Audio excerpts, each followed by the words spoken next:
हाय दोस्तों, आज मैं बताने वाला हूँ म्यूचुअल फंड को कंपेयर कैसे करें, म्यूचुअल फंड का सही चुनाव कैसे करें। जैसा कि आपने में देखा होगा, किसान से बड़ा माइंडसेट किसी इन्वेस्टर का नहीं। मतलब सीखा जाए तो किसान से भी सीखा जा सकता है कि कैसे वो अपने खेत में एसआईपी की जैसा समय समय पर खाद बीज डालते रहता है कि 4 महीने और 5 महीने के बाद अच्छा फसल तैयार होगा। क्योंकि उसको विश्वास होता है अपने खेत पे, उसको विश्वास होता है अपने खाद और बीज पे कि इस बीज न जाने कितने आंधी और तूफान आते हैं, न जाने कितने समय की मार पड़ती है, लेकिन बुरे समय में भी वह अडिग रहता है, तभी वह एक अच्छा किसान बन पाता है। हम लोग को भी अडिग रहना है, बुरे वक्त में भी सही रहना है, लेकिन समय समय पर एसआईपी करते ओपन करने के बाद म्यूचुअल फंड को जब ओके करेंगे तो यहाँ पे आएगा सबसे पहले ऐड फंड आ रहा है।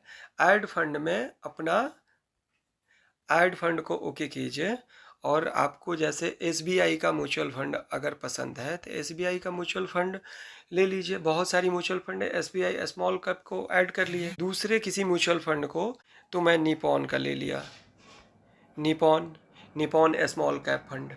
अब इन दोनों को कंपेयर करना है। कंपेयर कैसे करें?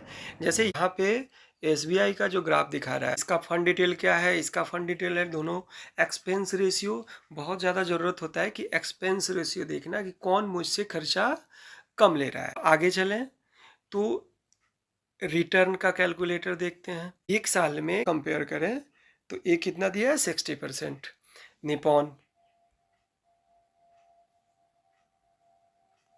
और उसके बाद से एसबीआई स्मॉल कैप एक साल में कितना दिया है? 40%, 43%। अब 3 साल में दोनों का रिटर्न का कंपेयर करेंगे। म्यूचुअल फंड आपको कितना परसेंट दिया है?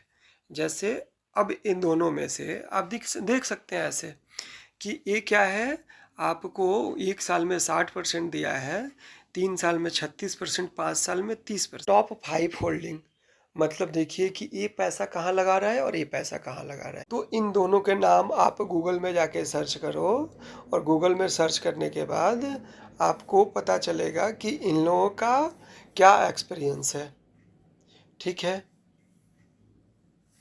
एक्सपीरियंस यहाँ भी लिखा हुआ है। फिर भी आप गूगल में जाके डायरेक्ट डिटेल में आप सर्च कर सकते हैं। फंड के बारे में पता करना हो तो फंड के बारे में आप पढ़ सकते हैं। सोचा कि 1,000 रुपया मैं अगर एसआईपी करूं और 20 या 30 साल तक या 15 साल तक करते रहूं तो कितना पैसा मिल सकता है, तो इसके बारे में कैलकुलेट आप खुद से कर सकते हैं।